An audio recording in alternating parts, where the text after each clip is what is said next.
আজকে রান্না হবে বাজার থেকে আনছে টাটকিনি মাছ। এই দেখুন টাটকিনি মাছগুলো অনেক ভালো, আলু দিয়ে উস্তা দিয়ে টাটকিনি মাছটা রান্না করব। তেলটা গরম হয়ে গেছে, মাছটা দিয়ে দিলাম।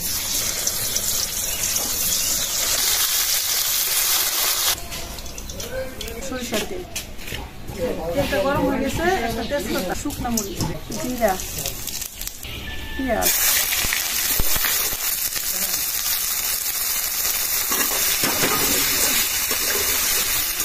ভাজার সাথে লবণটা দিয়ে দিলাম। কাঁচামরিচ দিয়ে দেবো, আদা রসুন বাটা, হলুদের গুঁড়া, মরিচের গুঁড়া, ধনিয়ার গুঁড়া, জিরার গুঁড়া।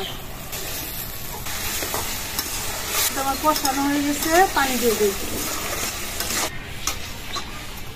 মাছটা আমি দিয়ে দেবো।